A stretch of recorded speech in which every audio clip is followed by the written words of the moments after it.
کی طرف. نبی کریم صلی اللہ علیہ وسلم نے میاں بیوی کے تعلق کے حوالے سے بہت سی باتیں مجھے اور آپ کو سمجھانے کی کوشش کی ہے. ان میں سے ایک بہت اہم بات ہے، اگر مسلمان مرد وہ بات سمجھ لیں تو آدھے سے زیادہ گھر کے مسائل حل ہو سکتے ہیں. کیا بات ہے؟ نبی کریم صلی اللہ علیہ وسلم نے ارشاد فرمایا کہ یہ جو عورت ہے نا، یہ تیری پسلی سے پیدا ہوئی ہے. بعض عورتیں دور حاضر میں اس بات کو بھی ناپسند کرتی ہیں، جی ہمیں یہ کہہ دیا کہ تیری پسلی سے پیدا ہوئی. اور جو بات نبی کریم سمجھا رہے ہیں اس کے اوپر غور تو کرو. اس تیری پسلی کو اپنے ٹیڑھ پن کے ساتھ قبول کرو، اس کو سیدھا کرنے کی کوشش مت کرنا. اگر اس کو سیدھا کرنے لگ جاؤ گی یہ ٹوٹ جائے گی. یہ بڑی نازک چیز ہے. اس کے ساتھ اگر فائدہ حاصل کرنا ہے، اس کے ساتھ اگر زندگی بتانی ہے، اس کے ساتھ اگر زندگی چلانی ہے، اس کے ساتھ اگر زندگی بسر کرنی ہے، اس کا فائدہ ٹیڑھ پن کے ساتھ اٹھایا جائے، اس کے ساتھ محبت کا، شفقت کا معاملہ کیا جائے. ورنہ یہ کفران نعمت کرتی ہیں. کس طرح؟ یہ بھی نبی کریم صلی اللہ علیہ وسلم نے فرمایا ہے. اور میری بہنیں بیٹیاں اس بات سے ڈر جائیں. نبی کریم صلی اللہ علیہ وسلم نے ارشاد فرمایا کہ میں نے جہنم میں بڑی تعداد عورتوں کی دیکھی ہے. آقا کیا وجہ ہے؟ وجہ یہ ہے یہ کفر کر دیتی ہیں. کس بات کا کفر؟ ان کا خاوند ایک عرصہ ان کو کھلاتا ہے، پلاتا ہے، کپڑے پہناتا ہے، جو خود کھاتا ہے وہ ان کے منہ میں ڈالتا ہے، ان کی خاطر مدارت کرتا ہے. ایک بات ناپسند آ جائے، ایک بات بری لگ جائے تو جواب میں کیا کہتی ہیں؟ ہم نے اس مرد میں کوئی اچھی بات دیکھی ہی نہیں، ہمارا خاوند ہے ہی ایسا. یہ عورت کی فطرت ہے. یہ کہنا، اس فطرت کے ساتھ عورت کے ساتھ گزر بسر کرنی، اپنے اندر صبر پیدا کر کے، یہ الگ بات ہے. یہ الگ بات ہے کہ عورت کی اس بات کے اوپر اللہ رب العزت عورت کو گرفت کرے گا، اسی بات کے اوپر نہیں ہے. نبی کریم صلی اللہ علیہ وسلم نے فرمایا ہے کائنات کا، کائنات دیکھیں کتنی وسیع مفہوم ہے، بڑا لمبا چوڑا کائنات کا مفہوم ہوتا ہے. کائنات کے کتنے خزانے ہیں انسان سوچ نہیں سکتا. ہمیں دنیا کے اندر ایسے لگتا ہے جیسے ہیرا ہی سب سے عمدہ خزانہ ہے اور ہیرا ہی سب سے قیمتی چیز ہے. نبی کریم صلی اللہ علیہ وسلم نے فرمایا کائنات کے جتنے خزانے ہیں نا، ان میں سے سب سے بہتر خزانہ نیک عورت ہے. ایسی نیک عورت کہ جب مرد اس کو دیکھے، جب مرد اس کی طرف دیکھے وہ مرد کو خوش کر دے. کیا مطلب؟ ہماری بہنوں بیٹیوں کا رویہ، ایٹیچیوڈ اپنے خامدوں کے بارے میں یہ نہیں ہونا چاہیے کہ خامن سارے دن کے بعد گھر آ رہا ہے، آگے سے عورت نے بھی ماتھے پہ تیوری چڑھائی ہوئی ہے، بل چڑھایا ہوا ہے، جی تیری بہن نے یہ کیا، تیری والدہ نے یہ کیا، جی یہ معاملہ ہے. اور لوگوں، صحابیات کی تربیت اس سے مختلف تھی. خامد باہر سے آئے، آج کل عام ہے یہ معاشرے کے اندر، سب سے پہلا کام ابھی گھر میں کیا آنا ہے؟ ابھی باہر ہی ہوگا تو میسج شروع ہو جائے گا، امی نے یہ کہا، بھائی نے یہ کہا، بہن نے یہ بات کر دی ہے. آنے سے پہلے اس کا موڈ بھی خراب کر دینا ہے، آنے پہ نہ استقبال ہونا ہے، نہ خوش اسلوبی سے مسکرا کے ویلکم کہنا ہے. صحابیات کا طریقہ کار جو نبی کریم صلی اللہ علیہ وسلم نے ان کی تربیت کی تھی، کیسی کی تھی؟ بیٹا بیمار ہے، سچا واقعہ ہے، بیٹا بیمار ہے، والد تڑپ رہا ہے بیٹے کے لیے، دوائی لے کے آ رہا ہے، خدمت میں جا رہا ہے، آگے پیچھے بھاگ رہا ہے، انتظام انسرام کر رہا ہے، اچھی طرح دیکھ بھال کرنے کی کوشش کر رہا ہے. گھر آیا جلدی میرے بیٹے کا کیا حال ہے، میرے بیٹے کا کیا حال ہے؟ ام سلیم نے کہا ابو طلحہ تیرا بیٹا تو بہت اچھی حالت میں، پہلے سے تو بہت بہتر جگہ ہے، پہلے سے تو بہت زیادہ آرام میں ہے. خامن کے دل کو سکون پہنچا. ام سلیم تیار ہوئی. صحابیات کی تربیت یہ ہے، ٹریننگ یہ ہے. ویلکم کیا، اپنے آپ کا بناؤ سنگار کیا، ان کے ساتھ شب بسری کی، جو میاں بیوی کا ایک تعلق ہوتا ہے اس تعلق کو استوار کیا. تعلق قائم کرنے کے بعد جب سارے معاملات طے ہو گئے، ختم ہو گئے، اپنے خامند کو کہتی ہیں تجھے پتہ ہے تیرے بیٹے کے پاس کیا معاملہ ہوا؟ یہ لمبا چوڑا واقعہ، اگر تو ایک بات بتلا، اگر کوئی تجھے امانت دے پھر تجھ سے تیری امانت واپس لے لے، مانگنے کا تقاضا کرے تجھے ₹1,00,000 دیا ہے, 10,000 دیا ہے, ایک دن اس کا تقاضا کرے واپس کر دے, تو اس کو واپس کرے گا؟ میں کروں گا. کیا وہ واپس مانگے وہ جرم ہے؟ نہیں جرم, اس کا حق ہے, حق ہے. پھر رب نے ہمیں ایک امانت دی تھی, ایک بیٹا دیا تھا, پھر اس کا وقت آ گیا, جس نے امانت دی تھی اس نے امانت کو واپس طلب کیا, ملک الموت نے اس کی روح کو قبض کر لیا, تیرا بیٹا فوت ہو چکا ہے. ہامن سر پکڑ کے بیٹھ گیا کہ تو نے میرے ساتھ کیا معاملہ کیا ہے؟ میں سارا دن اس کے لیے پریشان تھا, فوت ہوا تو نے اطلاع نہیں کی, تو نے میرے سے تعلق قائم کیا, غصے میں آ گیا, نبی کریم صلی اللہ علیہ وسلم کے پاس جا کے کہا میں تیری شکایت لگاؤں گا, تو نے میرے ساتھ اچھا نہیں کیا. کہا میں نے اپنی طرف سے بہت اچھا کیا. نبی کریم صلی اللہ علیہ وسلم کے پاس مقدمہ گیا, نبی کریم صلی اللہ علیہ وسلم مسکرانا شروع ہو گئے, کہا تیری بیوی سے تو رب بھی راضی ہو گیا ہے, تیری بیوی سے تو رب بھی راضی ہو گیا ہے, جا اس شب بصری کے نتیجے میں محمد صلی اللہ علیہ وسلم تجھے بہتر بدلے کی دعا دیتا ہوں. لوگوں صحابیات کی ٹریننگ یہ ہے. پھر مورخین نے لکھا ایک امانت واپس لی تھی, اسی عورت سے اللہ نے ابو طلحہ کو 9 کڑیل جوان بیٹے دیے. کس وجہ سے؟ کیا بیوی ایسی تھی کہ حامد گھر آیا, بویلا ڈال دیا, شور ڈال دیا, مسئلہ کھڑا کر دیا, حامد کی دل جوئی کی نہیں؟ نبی کریم صلی اللہ علیہ وسلم نے فرمایا بہترین عورت وہ ہے حامد اس کو دیکھے, صرف دیکھے تو وہ اس کو خوش کر دے. کیسے خوش کر دے؟ مسکرا کے, بناؤ سنگار کر کے, زیب و زینت کو اختیار کر کے. نبی کریم صلی اللہ علیہ وسلم نے حضرت عثمان بن مظعون کی بیوی کو دیکھا, بری حالت ہے, کپڑے پرانے. 3 واقعات احادیث میں ایسے ملتے ہیں. نبی کریم صلی اللہ علیہ وسلم نے ڈانٹا, یہ کیا معاملہ ہے, بناؤ سنگار نہیں کرتی. آقا آپ کے جو ساتھی ہیں, آپ کے جو صاحب ہیں, ان کو عورتوں میں رغبت ہی کوئی نہیں.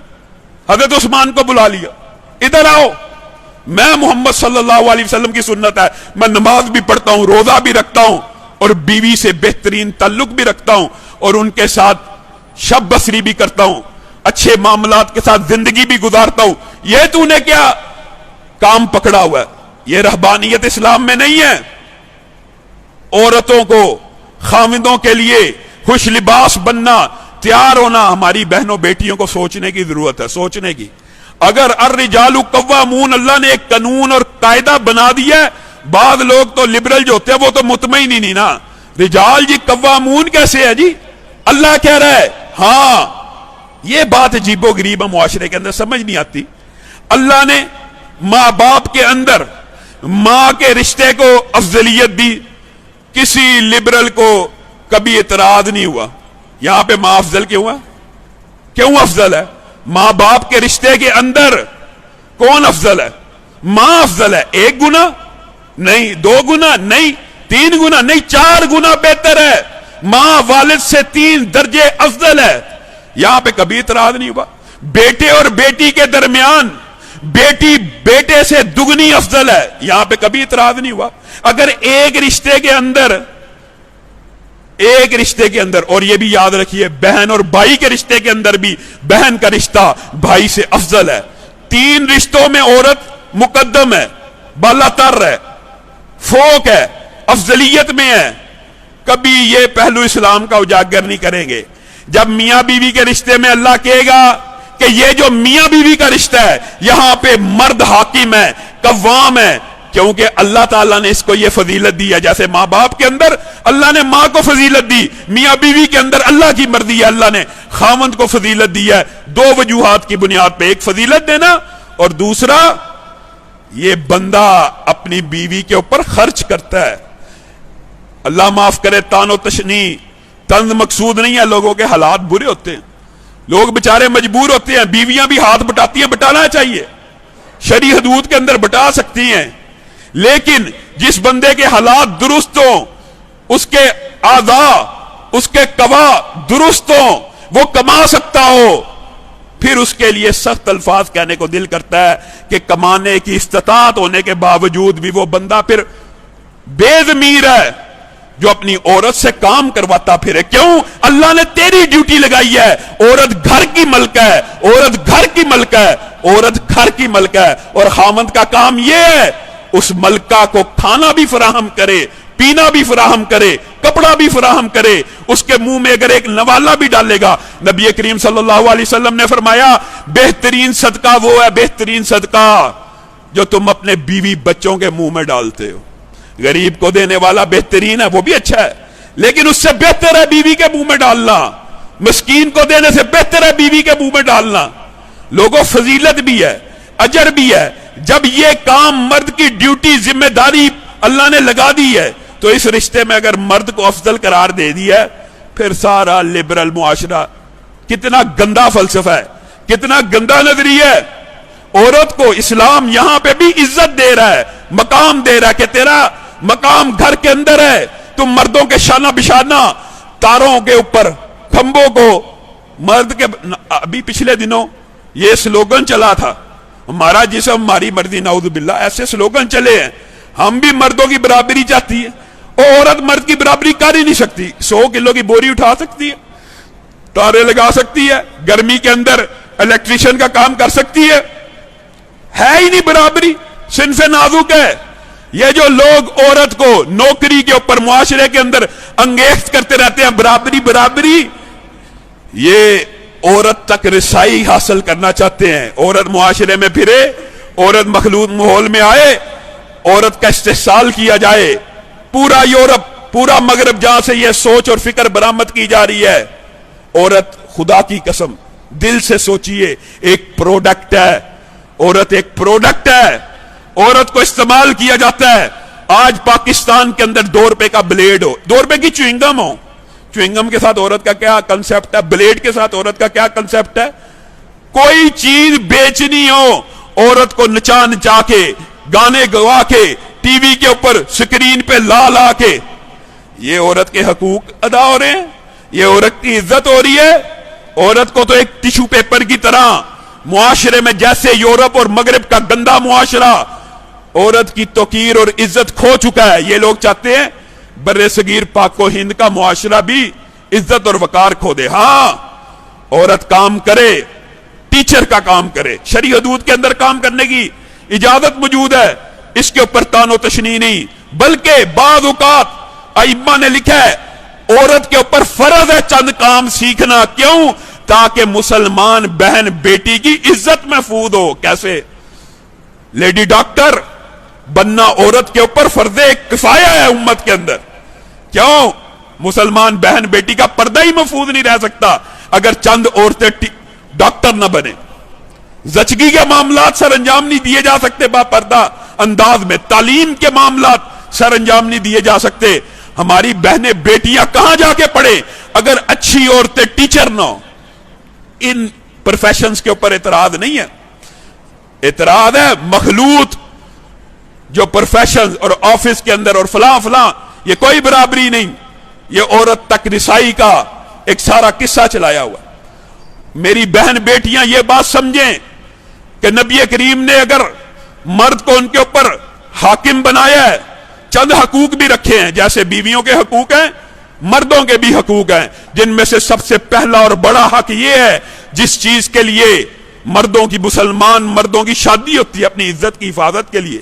نکاح نظر کو نیچا کر دیتا ہے، نکاح نصف دین کو مکمل کرتا ہے، نکاح نصف دین کو مکمل کرتا ہے.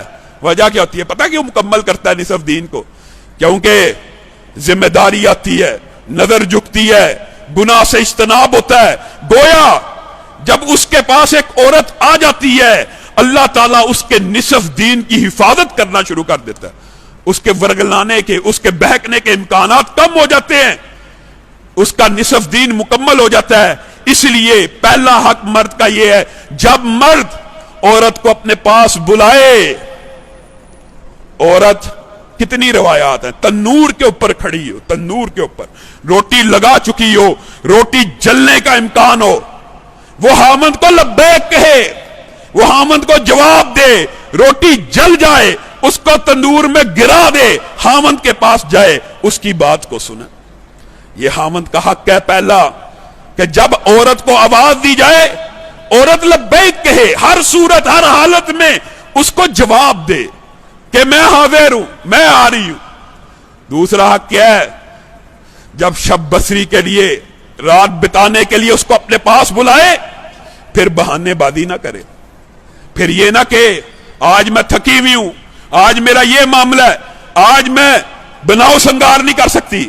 عورت کے اوپر لازم ہے اپنے خامند کے لیے تیار ہو۔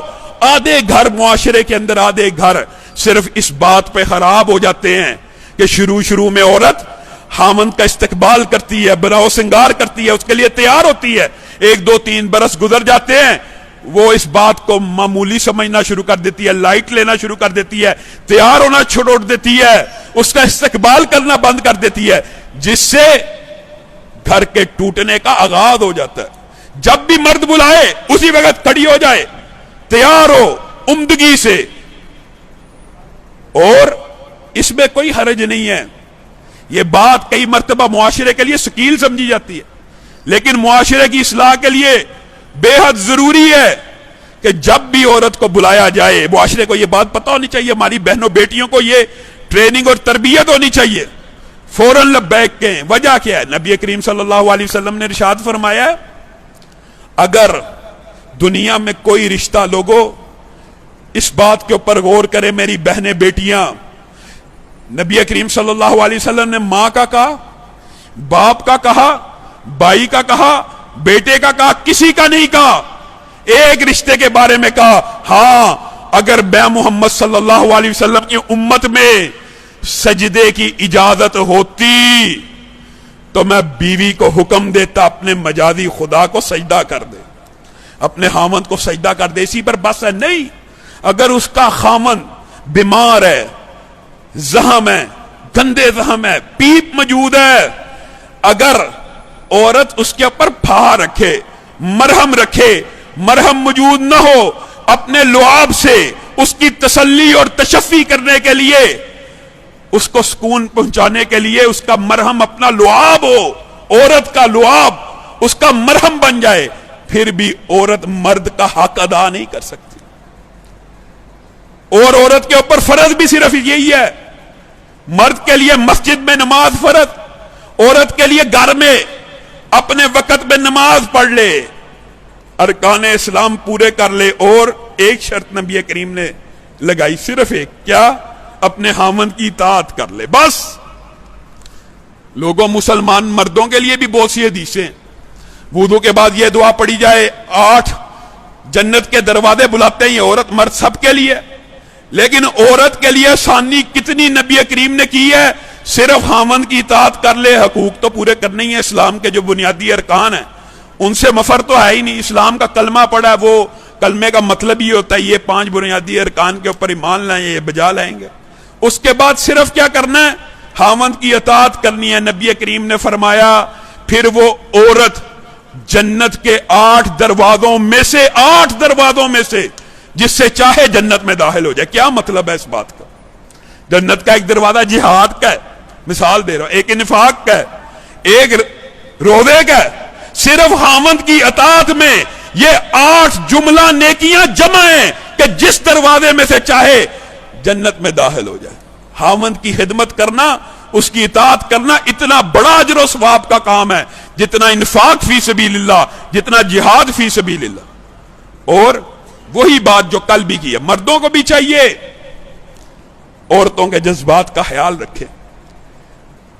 عورت اللہ تعالیٰ نے ایک نازک مخلوق بنائی ہے، لطیف مخلوق، حساس جذبات کے ساتھ، جس کی وجہ سے کل بھی ایک بات کی طرف اشارہ کیا تھا کہ یہ واحد رشتہ واحد، جہاں پر اللہ نے، رسول اللہ نے، کوئی حکمت ہوگی نا، کوئی علت ہے نا، کوئی وجہ تو ہے نا، جس رشتے کے اندر اللہ اور اس کا رسول بھی کہتا ہے مبالغہ کر لو، تھوڑی سی بات حقائق کے خلاف ہو، کرنے کی اجازت کیوں دی گئی ہے؟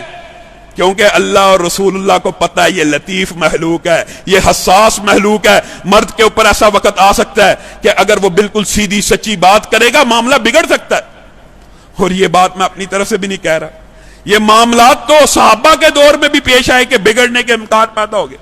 حضرت معاذ ایک سفر پہ گئے، بڑے دن بعد گھر واپس آئے، بیوی نے کہا واپس آ گیا، میرے لیے تحفہ نہیں لایا۔ عورتیں عرب کی جلالی کفیت کی ہوتی تھی، حضرت معاذ پریشان ہو گئے، افسوس کرنے لگے یہ میرے سے کیا غلطی ہوگی، عرب میں تحفے کا لین دین میاں بیوی کے اتنے عرصے بعد آیا، میرے لیے نہ گفٹ لایا، نہ خوشبو لایا، نہ کوئی پرفیوم، نہ کوئی تحفہ، نہ کوئی ہدیہ، یہ تو نے کیا کام کیا، میں تیرے سے نہیں بول گیا۔ تو معاذ نے کہا اور نہیں میرے اوپر ایک نا نگران مقرر تھا، اس وجہ سے میں نہیں لا سکا۔ عورت خوش ہو گئی، اتنی سی بات پہ عورت راضی ہو گئی۔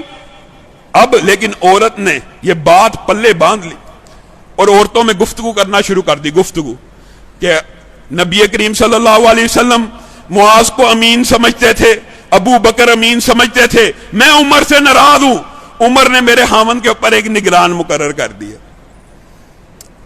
اب یہ بات عورتوں میں ہوتی ہوتی حضرت عمر تک پہنچ گئی۔ حضرت عمر بڑا حیران پریشان ہو گئے، یار میں نے تو کوئی نگران معاذ پہ مقرر کیا نہیں ہے، یہ معاذ کی بیوی میرے خلاف عورتوں میں گفتگو کرتی ہے۔ معاذ کو بلایا، کیا ماجرا ہے؟ معاذ نے کہا میں گھر داخل ہوا، میری عورت نے میرے پہ چڑھائی کر دی، میں نے کہا میرے پہ ایک نگران مقرر ہے، میرے دل میں تھا نگران تو اللہ ہر ایک کے اوپر مقرر ہے۔ حضرت عمر ہنسنا شروع ہو گئے، کہا یہ لے پھر تحفے، اپنی بیوی کو دے، جا کے اس کو منا اور اس کو کہا خدا کا واسطہ عمر سے بھی راضی ہو جا۔ بیوی کو منانے کے لیے اس لیے اللہ نے اجازت دی ہے، اس لیے اللہ نے اجازت دی ہے۔ اور اسی طرح عبداللہ بن رواحہ کا مشہور واقعہ، بیوی کے ساتھ سوئے ہوئے تھے، اچانک اٹھے، لونڈی کے پاس گئے، دوسری بیوی کے پاس گئے، اس کے ساتھ شب بصری کی بیوی اتنی دیر میں اٹھ گئی، وہ پہنچ گئی، اچانک غصے میں آ گئی، سویا تو میرے ساتھ تھا، دن میرا تھا، وقت میرا تھا، یہ تو نے کیا حرکت کی؟ کہا نہیں میں نے کچھ نہیں کیا، میں نے کچھ نہیں کیا۔ اب بیوی نے کہا صحابی رسول ہے، قرآن پڑھ، اگر تو نے کچھ نہیں کیا تو مجھے قرآن پڑھ کے دکھا۔ سب کو پتا حالت جنابت میں قرآن کو پکڑنا جائز نہیں ہوتا، پڑھا نہیں جا سکتا۔ اب حضرت عبداللہ بن رواحہ کہتے ہیں میں پھنس گیا، خود بیان کرتے ہیں میں کیا کروں، کہتے ہیں میں نے 2 عربی شعر قرآن کی طرح پڑھنا شروع کر دیا، عربی شعر، اور پڑھ کے بیوی نے کہا مجھے اللہ پہ ایمان آیا، میں اپنی نظروں کو جھٹلاتی ہوں، جو میں نے دیکھا وہ غلط ہے۔ نبی کریم کے پاس ماجرا لے کے گئے، نبی کریم کو کہا یہ میرے ساتھ معاملہ ہو گیا، اب مجھے غلط بیانی کرنا ضروری ہو چکا تھا جان چھڑوانے کے لیے، نبی کریم نے منع نہیں کیا۔ نبی کریم ہنسنا شروع ہو گئے اور کہا تیری بیوی تو بہت بڑی فقیہ ہے، تیری بیوی تو بہت بڑی فقیہ ہے۔ تو لوگوں ان واقعات کا لیکن تمسخر یا مذاق نہیں بنانا چاہیے، یہ اسلام میں اجازت دی گئی ہے کہ اگر بیوی کا دل رکھنا ہے تو اس کے ساتھ مبالغہ میزی ہو سکتی ہے۔ وجہ کیا ہے؟ تاکہ بیوی کا دل نہ ٹوٹے۔ اصل وجہ علت یہ ہے کہ بیوی کا دل نہیں توڑنا، اس کے احساسات اور جذبات کا خیال رکھنا ہے، اس کے غصے، اس کی بعض روایات، حضرت عمر کا یہ قول ہے نبی کریم صلی اللہ علیہ وسلم سے، اور نبی کریم کی اپنی زندگی کے بارے میں تو مشہور ہے، نبی کریم صلی اللہ علیہ وسلم نے اگرچہ عورت اگر بہت زیادہ بد اخلاق ہو یا اس کے اندر انسان اعراض دیکھے یا تابع داری کی بالکل ہی بھی کوئی چیز، تو اس کو سمجھایا جا سکتا، اس سے ہجرت کی جا سکتی ہے، بستر الگ کیا جا سکتے ہیں، ان کو ایسی ضرب لگانا جس سے ان کو تنبیہ اور تربیت ہو جائے جائز ہے۔ لیکن خود نبی کریم صلی اللہ علیہ وسلم کی سیرت کیا ہے؟ نبی کریم صلی اللہ علیہ وسلم نے پوری زندگی، اپنی پوری زندگی میں آج تک کسی عورت کو تھپڑ بھی نہیں لگایا۔ بہن بیٹی کی بھی بات ملا لیا، بیوی تو دور کی بات ہے، کسی عورت کو تھپڑ نہیں مارا، یہ نبی کی سیرت ہے۔ اور حضرت عمر کا قول پتہ کیا ہے؟ عورت کو اس کی بد اخلاقی، بد زبانی کے ساتھ قبول کرو، قبول کرو۔ اور ویسے قرآن کی آیت بھی اس قول کی تائید میں آتی ہے کہ ہو سکتا ہے جس کو تم بظاہر برا سمجھتے ہو اللہ تعالیٰ نے اس میں بہت زیادہ خیر رکھی ہو۔ عورت کا دل نہیں توڑنا۔ حضرت عمر کے پاس ایک صحابی آئے، کیا شکایت لے کے؟ یہی شکایت لے کے کہ میری عورت بڑی زبان دراز ہے، بڑی تلہی کرتی ہے، بڑی اونچا بولتی ہے۔ حضرت عمر کے گھر کا دستک دی، وہاں پہ شور کی آواز آ رہی ہے، کیا دیکھا؟ حضرت عمر کی بیوی بھی حضرت عمر کو ڈانٹ رہی ہے، اور حضرت عمر 5 بر اعظم کا بادشاہ خاموشی سے بیوی کی گفتگو سن رہا ہے۔ گفتگو سن کے باہر آیا، یہ بندہ واپس جا رہا ہے، اور وہ کس کام آیا تھا؟